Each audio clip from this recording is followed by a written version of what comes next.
Hello, welcome to the Sideboard here at the StarCityGames.com Standard Open in Orlando, sponsored by Ultimate Guard. I'm Nick Miller alongside Danny Jessup. How you doing? Good so far today.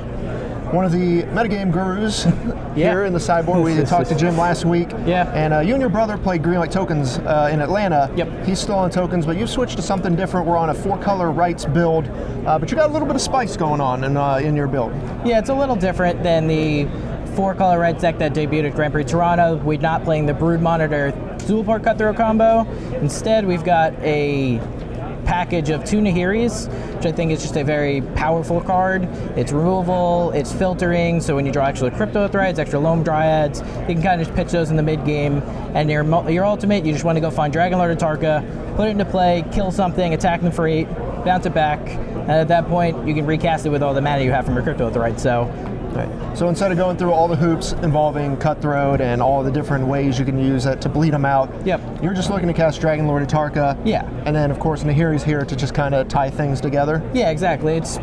Brood Monitor is not a good card. I don't like playing 6 mana 3/3s that make a couple Scions on their own. Whereas Atarka, if you draw it, you're actually very happy to draw it. I was kind of looking for room for a second, but I wanted 25 hits for company, so it stayed where it was. All right, so there's a bunch of these like Crypto with Rites builds out there. What about this build appeals to you? The biggest thing is definitely this weekend why I didn't play Green-White was I wanted to beat Green-White, and Eldrazi Displacer is probably the best card in the format versus Green-White if they don't answer it, which they kind of struggle to do. And this deck just generates mana way better than any other deck in the format, and it's just a very powerful deck when it's going and uninterrupted. Get bad matchups of the control decks, which I'm hoping Green-White kind of pushes away. Mm-hmm. Right, we've seen a lot of people try to attack the format with Eldrazi Displacer, just having so much power with everything else. You get to use some Dragon Lords and things like that. Seems like you can close out a game pretty fast. Yeah, displacing Dragonlord Atarka is a lot of fun. And, you know, it's interesting because you bring up Nahiri is the reason here. You know, where do you have the white splash and the blue splash and all these splashes going around? But having Nahiri here to just get rid of all these cards in the late game, like you mentioned, you know, Loam Dryad and things like that just aren't the most appealing cards to draw in the late game. Loam Dryad after turn 2, Cryptolith Rite number 2, 3, 4.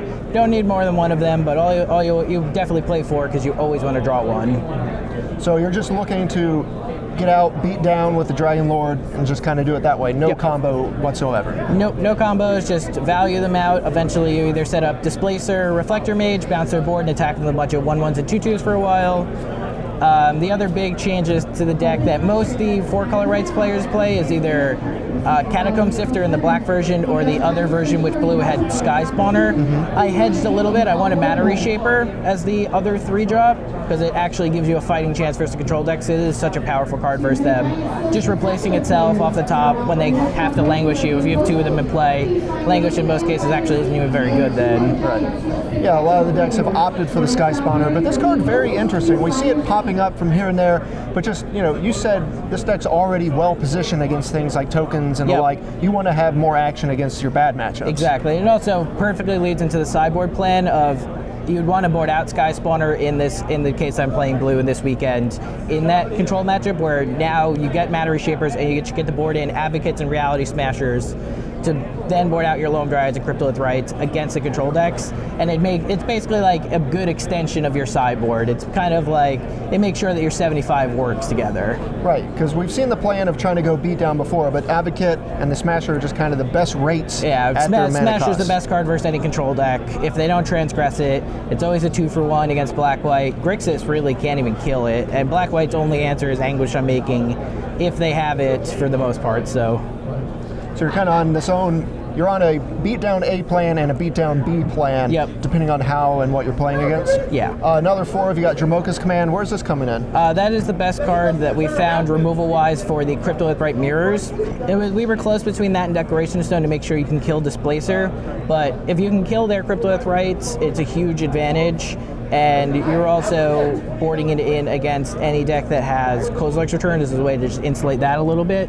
So it's pretty good there as well. Okay. And did you see a lot of the Rites decks in testing? Because a lot of people, you know, for the past 3 or 4 weeks, green white token's just been beating everything, and everyone's saying, "Oh, just play the Rite's decks." Yeah. But we still aren't seeing a lot of them. Yeah, I'm playing the deck leading into the week. I played against it a little bit, and it's also why I was kind of happy to play this build. Is I think this build is probably the best build in the mirror because Nahiri kills Cryptolith Rite game 1, which is important, and Dragonlord Atarka is, outside of them setting up their 3-card combo, if you just draw an Atarka, you're just going to win the game. It's going to kill their guys. There's very little removal, so if you can set that with Displacer, they'll just never have a permanent play. That's not a land. Well, the deck looks very interesting. We've seen the strategy before, but bringing Nahiri into it, we've seen the power of this card. Yep. Modern Legacy. Yeah, exactly. Hasn't quite found a home in Standard, but being able to just tutor up a Dragonlord seems very good. Yeah, and even if you draw the one Dragonlord, honestly, casting it is fine, and tutoring up a Reflector Mage, or even better, normally you tutor up a Displacer or Nissa Vastwood Seer. Nissa Vastwood Seer gives you late game power, or if you have something good in play for the Displacer already, it's a free Displacer, which gives you all your mana, so. All right. Well, the deck looks great. You're off to a pretty strong start. Your team's on a bunch of different decks. You're all kind of trying to beat something in the metagame. So. Oh, yeah. Right. Thanks Either for joining beat them or join them. So. Thanks for joining me here in the sideboard. Stay tuned to StarCityGames.com all weekend long for the action here in Orlando.